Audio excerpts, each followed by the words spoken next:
Hello friends, આજે આપણે બનાવીશું લીલી મકાઈનો ચેવડો, જે ખાવામાં ખૂબ જ સરસ લાગે છે. આ ચેવડો ખૂબ જ ઓછા સમયમાં બની જાય છે અને ગરમા ગરમ ચેવડો ખાવાની ખૂબ મજા આવે છે. આજે આપણે બે એવી વસ્તુ જોશું જેથી આ ચેવડો એટલો બધો ટેસ્ટી બનશે કે તમે આને વારંવાર બનાવશો. તો એકવાર મારી રીતે ચોક્કસથી ટ્રાય કરજો. તો સૌથી પહેલાં મકાઈનો ચેવડો બનાવવા માટે આપણે અહીંયા 4 નંગ જેટલી મકાઈ લીધી છે. તમે જુઓ, એકદમ તાજી અને ફ્રેશ મકાઈ લીધી છે, જેને ધોઈ અને મેં સાફ કરી લીધી છે. તો આ મકાઈને આપણે બે મકાઈને આપણે છીણીને યુઝ કરીશું અને બેને આપણે કટ કરીને યુઝ કરવાની છે. તો આપણે આ રીતનું એક મોટું વાસણ લેશું, કેમ કે મકાઈ છે ને બહુ ઉડતી હોય છે, એટલે હંમેશા મોટું વાસણ લેવાનું. હવે આપણે ચાકાના મદદથી આને સમારી લેશું. તમે જુઓ આ રીતે. તો તમે જોઈ શકો છો ને, આ રીતે આપણે મકાઈને સમારવાની છે. તમે જો ઉપરથી થોડા ઝીણા દાણા લેવાના અને પછી બીજો કટ મારવાનો, એટલે એક દાણાના આપણે બે ટુકડા કરવાના છે. તમે જુઓ, જેથી કરી એકદમ સરસ આનું ટેક્સચર આવે. તો આ રીતે આપણે બંને મકાઈને સમારી લેશું. તો બે મકાઈને મેં આ રીતે ચાકાથી સમારી લીધી છે અને હવે બે મકાઈને આપણે આ રીતે છીણીની મદદથી છીણી લેશું. તમે ચાહો તો મિક્સર જારમાં પણ કરી શકો છો, પણ છીણીમાં પણ ખૂબ સરળતાથી થઈ જતું હોય છે. આમાંથી દાણા અલગ કરવા અને પછી કરવું એના કરતાં આ ખૂબ સરળ છે. તો હું તમને જો ટેક્સચર બતાવું તો તમે જુઓ, આ રીતનું છે. બસ આ રીતનું જ આપણે રાખવાનું છે. મિક્સરમાં કરો તો મિક્સરને ચાલુ બંધ કરી આ રીતે કરી શકો છો. હવે બીજી મકાઈને પણ આપણે આ રીતે છીણી લેવાની છે. તો અહીંયા આપણી મકાઈ એકદમ રેડી છે અને તમે જુઓ કે ચારે બાજુ કેટલી બધી ઉડી છે. તો આ રીતનું મોટું વાસણ લેવું, જેથી કરી એકદમ સરળતા રહે બનાવવામાં. હવે આપણે ચેવડો બનાવવા માટે એક કડાઈમાં 1.5 ચમચી તેલ લેશું. આમાં બહુ તેલની જરૂર નથી પડતી.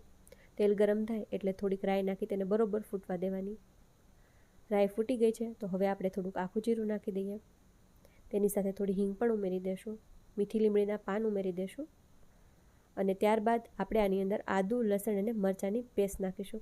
જો તમે લસણ ખાતા હોય ને તો ખાસ ઉમેરજો અને ના ખાતા તો સ્કીપ કરી શકો, પણ જો ખાતા હોય તો 14 થી 15 લસણની કળી, 3 લવિંગિયા તીખા મરચાં, આમાં તીખાશ આપણે મરચાંની જ આપવાની છે, અને થોડોક આદુનો ટુકડો, અને આને સરસ રીતે સાતળીશું. આ પહેલી વસ્તુ છે કે લસણ નાખવાનું. ખૂબ સરસ ટેસ્ટ આવશે. આવો ટેસ્ટ એવો સરસ આવશે ને કે તમે આને વારંવાર આ જ રીતે બનાવશો.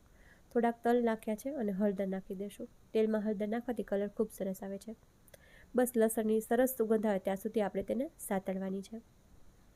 બસ એકદમ સરસ સંતળાઈ ગયું છે. તો હવે આપણે આની અંદર જે મકાઈ હતી ખમણેલી તે આપણે આમાં નાખી દેશું. બધા છે ને ઘણા એવું કરે કે બધી મકાઈને ખમણીને ચેવડો બનાવે, પણ આ રીતે બનાવજો. બંને અડધું અડધું ભાગમાં લેવાનું, એટલે ખૂબ સરસ લાગશે. ખાવામાં થોડીક મકાઈના દાણા આવે અને થોડુંક એટલું બધું સરસ ટેક્સચર હોય ને કે મોઢામાં મૂકતા મેલ્ટ થવા લાગે. એટલો બધો ટેસ્ટી આ ચેવડો તૈયાર થશે. મીઠું આપણે નથી નાખ્યું, કેમ કે આદુ લસણ વાટવામાં નાખ્યું હતું. જો જરૂર લાગશે તો આગળ ઉમેરશું. બધું બરોબર મિક્સ કરી આને ઢાંકી દેશું અને લગભગ 3-4 મિનિટ આપણે આને થવા દેશું અને વચ્ચે વચ્ચે ચલાવતા રહેશું. તો અહીંયા 1-8 મિનિટ જેવું થઈ ગયું છે અને હું તમને ખાસ વસ્તુ જણાવું તો તમે જુઓ કે આ તળિયે ચોંટવા લાગ્યું છે. જો તમે ચલાવશો નહીં તો આ તળિયે ચોંટી જશે. આ મારી કડાઈ છે ને સારી એવી છે, એટલે આમાં ઓછું ચોંટે છે, પણ જો તમે એવી કડાઈ લીધી હોય તો બહુ જ ચોંટશે. એટલે એ વસ્તુનું ખૂબ ધ્યાન રાખવાનું કે વચ્ચે વચ્ચે ચલાવતા રહેવાનું. તો આપણે ફરીથી ઢાંકીને ચડવા દઈશું. તો અહીંયા અમે લગભગ 3 થી 4 મિનિટ આને પકવ્યું છે અને મકાઈ છે ને ખૂબ જ સરળતાથી બફાઈ જતી હોય છે, એટલે આને અલગથી બાફવાની કોઈ જરૂર નથી. તો હવે આપણે આને ચેક કરી લઈએ. એકાદ દાણો ચાખી લેવાનો. તો બસ આ એકદમ બરોબર બફાઈ ગઈ છે. મને થોડુંક મીઠું ઓછું લાગે છે તો હું થોડુંક ઉમેરી દઈશ. ત્યારબાદ આપણે આમાં થોડીક ખાંડ નાખીશું. આમાં આમ જોઈએ ને તો નેચરલ મીઠાશ હોય જ છે મકાઈમાં, પણ થોડીક નાખવાની, કેમ કે મકાઈનો ચેવડો એકદમ ખાટો, મીઠો અને તીખો સારો લાગે. ખાવ ને તો થોડુંક તીખાશ પણ લાગવી જોઈએ. એટલે 3 લવિંગિયા મરચાં નાખી દેવાના. એકદમ તીખો ટેસ્ટ તો આવવો જ જોઈએ, એટલે બહુ મજા આવશે ખાવાની. અને હવે છેલ્લે બીજી મેઇન વસ્તુ છે બટર. પહેલી વસ્તુ હતી આપણી લસણ અને બીજું બટર. આ બે વસ્તુથી આ ચેવડાનો ટેસ્ટ ખૂબ જોરદાર આવશે. એકવાર જરૂરથી ટ્રાય કરજો. તો આ બધી જ વસ્તુને આપણે બરોબર રીતે મિક્સ કરી લેશું. તમે જોવાનું ટેક્સચર કેટલું સરસ આવ્યું છે. આપણે આમાં પાણીનો બિલકુલ યુઝ નથી કર્યો, કેમ કે મકાઈમાં એનું પોતાનું જેટલું પાણી હોય છે, જેનાથી આ સરસ ચડી જાય છે અને આ રીતનું ટેક્સચર પણ આવી જશે. તો આમાં જરા પણ પાણીનો યુઝ નથી કરવાનો. ઘણા દૂધનો પણ કરે છે, પણ એ વિરુદ્ધ આહાર કહેવાય. તો આ રીતે ચેવડો બનાવજો, ખૂબ સરસ બનશે. તો આપણો ચેવડો તૈયાર છે. ઉપરથી કાપેલા ફ્રેશ ધાણા ઉમેરી દેશું અને ગેસને બંધ કરી આને સર્વ કરી લઈએ. તો જોતાં જ ખાવાનું મન થઈ જાય તેવો ગરમા ગરમ મકાઈનો ચેવડો બની અને તૈયાર છે. તમે પણ એકવાર આ રીતે ચોક્કસથી બનાવજો. વરસાદમાં ગરમા ગરમ આવો ચેવડો હોય તો ખાવાની મજા પડી જાય. બાળકોને પણ ખૂબ જ પસંદ આવશે.